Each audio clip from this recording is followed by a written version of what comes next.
சட்டப்பேரவை தேர்தல் நெருங்கி வரும் நிலையில் தமிழகம் முழுவதும் உள்ள ஒவ்வொரு தொகுதி மக்களின் மனநிலை என்ன என்பதை அறிந்து கொள்ளும் முயற்சியின் ஒரு பகுதிதான் கும்மிடிப்பூண்டி முதல் குமரி வரை நிகழ்ச்சி.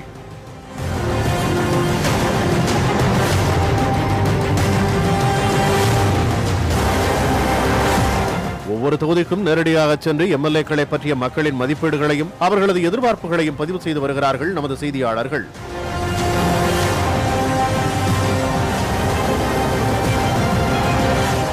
கட்சி பாகுபாடின்றி அனைத்து தரப்பு எம்எல்ஏக்களையும் சந்தித்து மக்களின் கேள்விகளுக்கான பதிலை பதிவு செய்திருக்கிறார்கள்.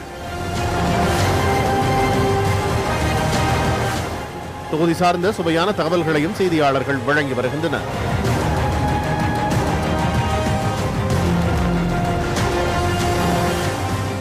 தமிழகத்தின் முதல் தொகுதியான கும்மிடிப்பூண்டி முதல் தென்கோடியில் உள்ள கன்னியாகுமரி வரையிலான தொகுதிகளின் நிலவரங்களை பார்த்து வருகிறோம். அந்த வகையில் இன்று நாம் பார்க்கவிருப்பது திருச்சி மாவட்டத்தில் உள்ள மணப்பாறை தொகுதி.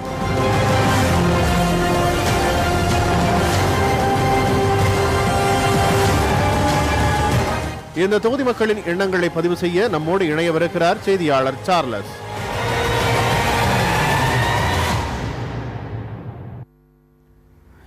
திருச்சி மாவட்டத்தில் இருக்கக்கூடிய அரசியல் முக்கியத்துவம் வாய்ந்த தொகுதிகளில் ஒன்று மணப்பாறை. இந்த தொகுதியின் கூடுதல் சிறப்புகளை தற்போது பார்க்கலாம்.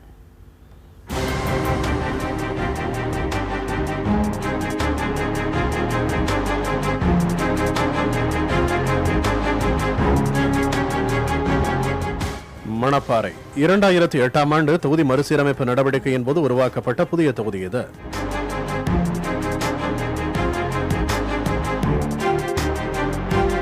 மணப்பாறை நகராட்சி, வையம்பட்டி, மருங்காபுரி உள்ளிட்ட 3 ஊராட்சி ஒன்றியங்கள், 81 ஊராட்சிகள் மற்றும் 84 வருவாய் கிராமங்களை உள்ளடக்கியது. தமிழக தலைநகரிலிருந்து சுமார் 380 கிலோமீட்டர் தொலைவிலும், மாவட்ட தலைநகர் திருச்சியிலிருந்து சுமார் 45 கிலோமீட்டர் தொலைவிலும் உள்ளது. மணப்பாறை அருகே உள்ள வீரப்பூரில் உள்ள பெரிய காண்டியம்மன் கோவில் இத்தொகுதிக்கு தனித்த அடையாளத்தை தரும் இடமாக இருக்கிறது. பொன்னணி ஆறு அணையும் மணப்பாறை தொகுதிக்கு சிறப்பு சேர்க்கும் இடங்களுள் ஒன்றாக உள்ளது. மணப்பாறைக்கு கூடுதல் சிறப்பு சேர்ப்பது அங்கு நடைபெறும் மாட்டுச்சந்தை. வாரந்தோறும் புதன்கிழமை நடக்கும் மாட்டுச் சந்தைக்கு கர்நாடகா, கேரளா உள்ளிட்ட வெளி மாநிலங்களிலிருந்தும் விற்பனைக்கு மாடுகள் கொண்டு வரப்படுகின்றன. இந்த சந்தையானது 100 ஆண்டுகளுக்கு மேல பழமை வாய்ந்தது. இந்த சந்தையில் ஒரு முக்கியத்துவம் என்னன்னா, ஒவ்வொரு மாடு வாங்குறவங்களும் விற்கிறவங்களும் நேரடியாக விலை பேசாம துண்டு போட்டுக்கிட்டு கை மூலியமா விலை பேசிக்குவாங்க. இந்த விலை பேசுறது வேற யாருக்கும் தெரியாது. இது இந்த காலம் 100 ஆண்டுகள் ஆனாலும் இந்த பழமை மாறாமல் இந்த சந்தை போயிட்டு இருக்கு. இந்த மாடுகளை வாங்குறதுக்கு வெளி மாநிலத்தில் இருந்தும் வெளி மாவட்டத்தில் இருந்தும் பொதுவாக இங்கே வியாபாரிகள் கூடுவாங்க. ஒவ்வொரு வார சந்தையிலையும் 2 கோடி ரூபாய்க்கு மேல வர்த்தகம் நடைபெறும். மழை மற்றும் நிலத்தடி நீரை நம்பியே மணப்பாறை தொகுதியில் விவசாயம் நடந்து வருகிறது. நெல், பருத்தி, தக்காளி, கடலை போன்றவற்றுடன் பலவிதமான பூக்களும் சாகுபடி செய்யப்படுகின்றன. மணப்பாறை சட்டமன்ற தொகுதியை பொறுத்தளவு விவசாயம் முக்கிய அங்கம் வகிக்குன்னு சொல்லலாம். அப்படி பார்க்கும் பொழுது கல்பாளையத்தன்பட்டி, ராயப்பட்டி, புதுப்பட்டி, வையம்பட்டி உள்ளிட்ட ஒரு 15க்கும் மேற்பட்ட கிராமங்கள்ல விவசாயிகள் அதாவது இந்த பூ வகைகளை பயிர் செய்யறாங்க. ஆயிரக்கணக்கான விவசாயிகள் இதை நம்பி அவர்கள் தங்களுடைய குடும்பத்தை நடத்தி வராங்க. ஒரு நாளைக்கு 1 டன் வரைக்கும் இந்த மணப்பாறை சந்தைக்கு ரோஜா, முல்லை, மல்லிகை, காக்கரட்டான், அரளி உள்ளிட்ட பூ வகைகள் தொடர்ந்து அவர்கள் பயிர் செய்து சந்தைக்கு கொண்டு வராங்க. மணப்பாறை என்றவுடன் நினைவுக்கு வரும் முறுக்கு தயாரிப்பு தொழிலில் தற்போது 200க்கும் மேற்பட்ட குடும்பத்தினர் ஈடுபட்டு வருகின்றனர். தமிழகத்தின் பிற ஊர்களுக்கு மட்டுமல்லாது பிற மாநிலங்களுக்கும் வெளிநாடுகளுக்கும் மணப்பாறை முறுக்கு அனுப்பப்பட்டு வருகிறது. மணப்பாறை தொகுதியின் மொத்த வாக்காளர்களின் எண்ணிக்கை 2,56,071. இதில் ஆண்கள் 1,27,036 பேர், பெண்கள் 1,29,034 பேர், 3ஆம் பாலினத்தவர் ஒருவர். இந்த தொகுதியின் தற்போதைய சட்டமன்ற உறுப்பினர் அதிமுகவை சேர்ந்த சந்திரசேகர். கட்சியின் கிளை செயலாளராகவும் மருங்காபுரி ஒன்றிய செயலாளராகவும் பதவி வகித்தவர். இனி மணப்பாறை தொகுதியில் 2011ஆம் ஆண்டு நடைபெற்ற சட்டப்பேரவை தேர்தல் குறித்த தகவல்களை பார்க்கலாம். திருச்சி மாவட்டத்தில் ஏராளமான விவசாய கிராமங்களை உள்ளடக்கிய தொகுதி மணப்பாறை. 2008ஆம் ஆண்டு தொகுதி மறுவரையறைப்படி உருவாக்கப்பட்ட தொகுதி என்பதால் இதுவரை ஒரே ஒரு முறைதான் இது சட்டப்பேரவை தேர்தலை சந்தித்திருக்கிறது. 2011ஆம் ஆண்டு நடந்த அந்த சட்டப்பேரவை தேர்தலை பொறுத்தவரை இந்த தொகுதியினுடைய மொத்த வாக்காளர்களுடைய எண்ணிக்கையானது 2,16,436 இருந்திருக்கிறது. இந்த தேர்தலை பொறுத்தவரை இந்த தொகுதியில் பதிவான மொத்த வாக்குகளுடைய சதவீதமானது 80. இந்த தேர்தலை பொறுத்தவரை இந்த தேர்தலில் போட்டியிட்ட மொத்த வேட்பாளர்களுடைய எண்ணிக்கை 10. இந்த வேட்பாளர்கள் பெற்ற அந்த வாக்குகளுடைய விவரங்களை பார்க்கலாம். இந்த தேர்தலை பொறுத்தவரை சந்திரசேகர் அதிமுகவை சேர்ந்தவர் 81,020 வாக்குகளை பெற்றார். பொன்னுசாமி 52,721 வாக்குகளை பெற்றார். சுபசோமு காங்கிரஸ் கட்சியைச் சேர்ந்தவர் 26,629 வாக்குகளை பெற்றார்.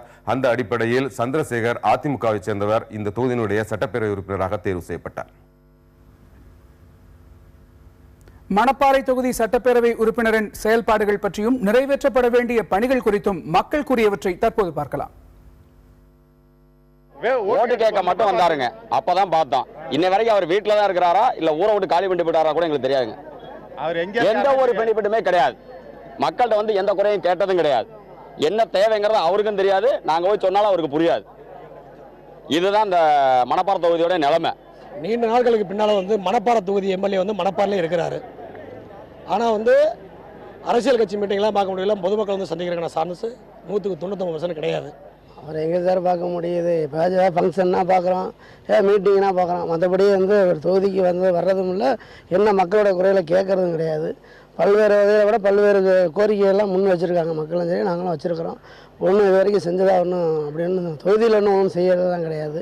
பஸ் ஸ்டாண்டு கட்டி இது பிரயோஜனம் வேஸ்ட்டு தான். இது சட்டமன்ற நாங்களாம் பார்த்ததே இல்லை. ஓட்டு போடுறது தான் பிரயோஜனம், பார்த்ததே கிடையாது. அவர் பொழப்ப பார்த்துருக்காரு, நாங்கள் நம்ம பொழப்ப பார்த்துருக்குறோம். அவர் இடத்துல வந்து நீண்ட காலமாக அவர் தேர்தல் போட்டியிடுகின்ற போதே மணப்பாறை மக்களுக்கான அரசு கலைக்கல்லூரியை வைக்க வேண்டும் என்கின்ற கோரிக்கை நாங்கள் வைத்திருக்கிறோம். அந்த கோரிக்கையை உடனடியாக நிறைவேற்றுவதாக தேர்தல் நேரத்தில் வாக்குறுதி கொடுத்தார். 5 ஆண்டுகள் நிறைவடைந்து விட்டது. ஆனால் இன்று வரை இந்த மணப்பாறை பகுதி மக்களுக்கு அரசு கலை அறிவியல் கல்லூரி அமைத்து கொடுக்கவில்லை என்பது வருத்தத்துக்குரிய செய்தியாகவே இருக்கிறது.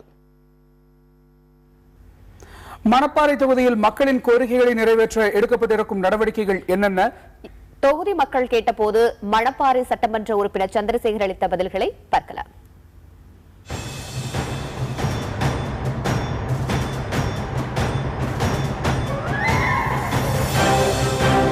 விவசாயிகள் மற்றும் அன்றாட பணியாளர்கள் அதிகம் வசித்து வரும் மணப்பாறை தொகுதியில் மக்களின் நீண்டகால கோரிக்கைகளை நிறைவேற்றுவதாக சட்டமன்ற உறுப்பினர் சந்திரசேகர் வாக்குறுதி அளித்திருந்தார்.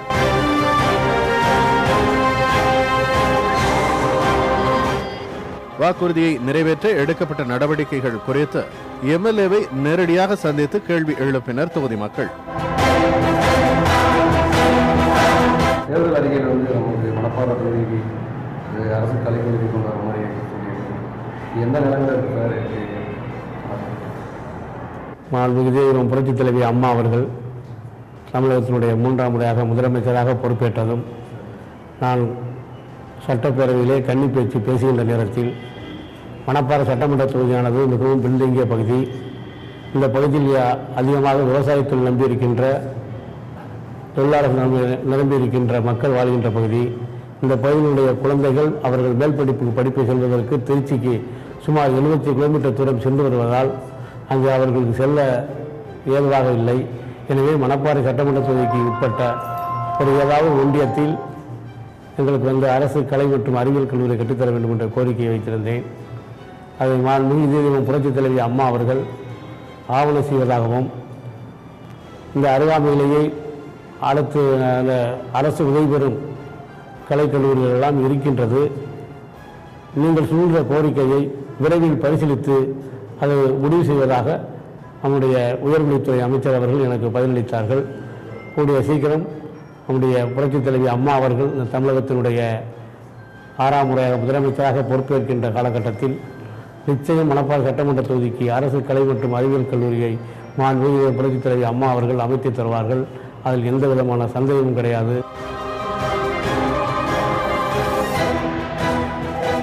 மணப்பாறை அரசு மருத்துவமனையில் மருத்துவர்கள் பற்றாக்குறையை போக்க எடுக்கப்பட்ட நடவடிக்கைகள் குறித்தும் எம்எல்ஏவிடம் கேட்கப்பட்டது.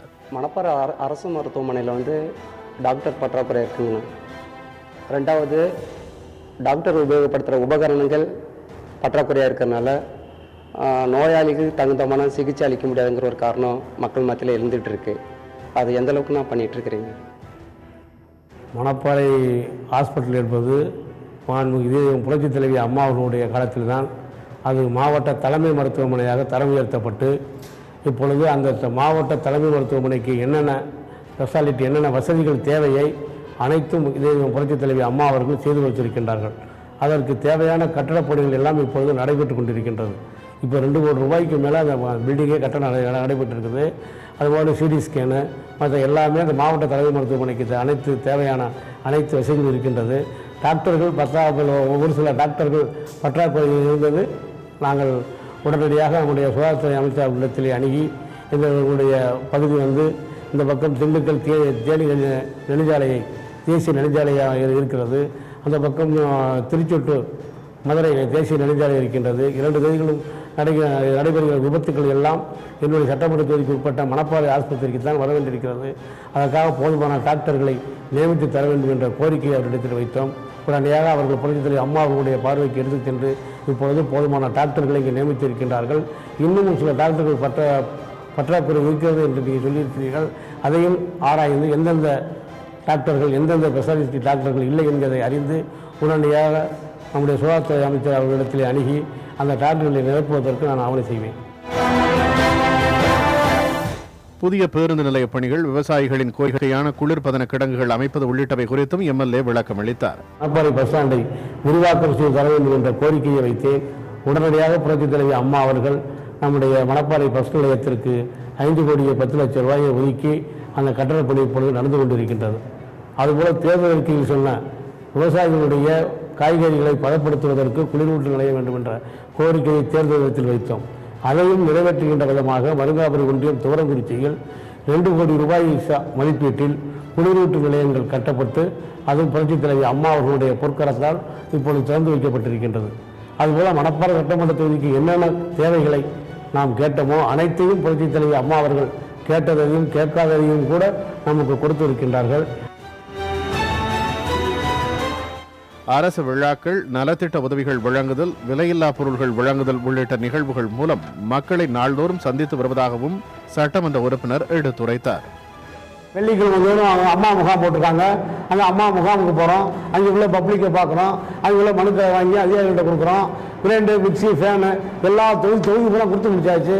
எல்லா ஃபங்க்ஷனும் ஒரு ஃபங்க்ஷன் கூட சட்டமன்ற உறுப்பினர் இல்லாமல் அந்த ஃபங்க்ஷனை நடத்துறதே இல்லை.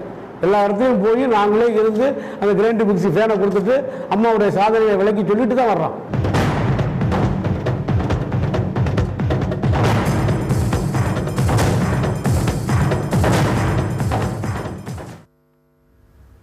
மணப்பாறை தொகுதி விவசாய நிலங்களுக்கு நீராதாரமாக விளங்குவது பொன்னணி அணை. இந்த அணையை தூர்வாரி தண்ணீர் வரும் பாதைகளை சீர் செய்வதன் மூலமாக அதிக அளவில் நீரினை தேக்க முடியும் என்கிறார்கள் இந்த பகுதியின் விவசாயிகள்.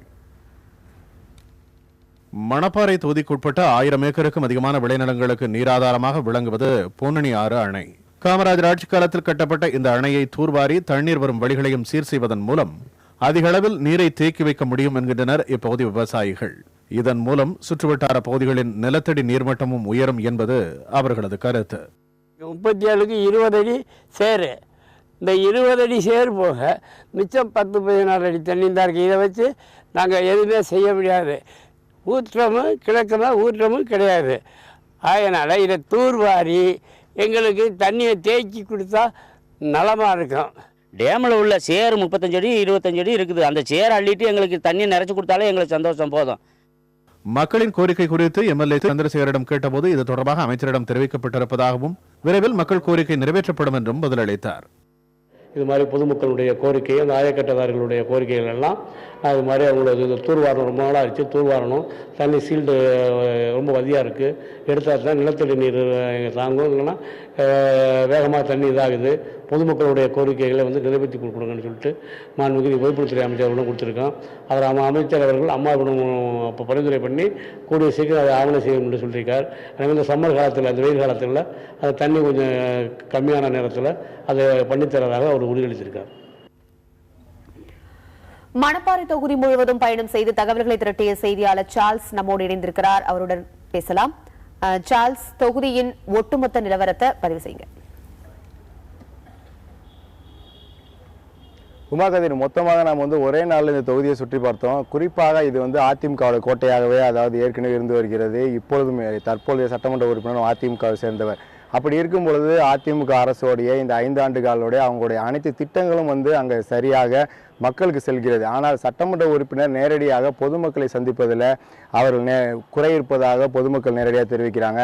காரணம், சட்டமன்ற உறுப்பினர் அலுவலகத்திலே சந்திக்க முடியாத சூழ்நிலை உள்ளதாகவும் தெரிவித்துள்ளாங்க. இது மட்டும் இல்லாமல் மணப்பாறை வந்து ஒரு வறட்சியான பகுதி, குடிநீர் திட்டங்களை வந்து சரிவர வந்து நிறைவேற்றவில்லை, அதற்கான எந்த முனைப்பும் காட்டவில்லை என்ற ஒரு குற்றச்சாட்டும் மக்கள் மனதில் அவர்கள் வைக்கிறார்கள். ஏனென்றால் ஏற்கனவே நான் பதிவு செய்திருந்தோம் சற்று நேரத்துக்கு முன்னதாக பொன்னணியாறு அணையில் வந்து அந்த அணையை வந்து தூர்வாரணும் என்று பல ஆண்டுகளாக கோரிக்கை வைக்கிறாங்க. இதுவரை அதற்கான நடவடிக்கைகளை வந்து மேற்கொள்கிறோம் என்று சொல்லி இப்போ தற்போது தான் அதற்கான நிதி வந்து உலக வங்கி மூலம் இந்த ஒதுக்கப்பட்டிருக்கு. ஆனால் பணிகள் இன்னும் துவங்கப்படவில்லை. அது வெறும் வந்து விவசாய நிலங்களுக்கு பயன்படக்கூடிய அணை அல்ல, ஒட்டுமொத்தமாக மணப்பாறைக்கு, அது மட்டும் இல்லாமல் அதன் அருகே உள்ள பக்கத்தில் உள்ள மற்ற ஊர்களுக்கும், மணப்பாறை மட்டுமில்லாமல் திருச்சி ஒட்டியுள்ள ஊர்களுக்கும் நீர் ஆதாரமாக விளங்கக்கூடியது. அதற்காக நடவடிக்கை எடுக்கவில்லை. விவசாயத்தை பொறுத்தளவு அவர்களுடைய விவசாயம் அதிகமாக விவசாய பகுதிகள், அதாவது நெல்லாக இருக்கட்டும் மற்ற பயிர்கள் அனைத்துமே பயிர் செய்யக்கூடிய அனைத்திற்கும் இந்த நிலத்தடி நீர் என்பதுதான் முக்கிய ஆதாரமாக இருக்கிறது. அவர்களுக்கு மழை பெய்தால் மட்டுமே வந்து விவசாயத்தை வந்து மேற்கொள்ள முடியும். அதோட கூடுதலாக அங்கே வந்து பூக்கள், அதாவது அவர்கள் விவசாயம் செய்து வராங்க விவசாயிகள், அவர்களும் இந்த நிலத்தடி நீரை நம்பி வராங்க. ஆனால் கடந்த வருடம் பெய்த இந்த கனமழை பெரும் வெள்ளத்தில் கூட அங்கே வந்து மழை என்பது மிக குறைந்த அளவே பெய்தது.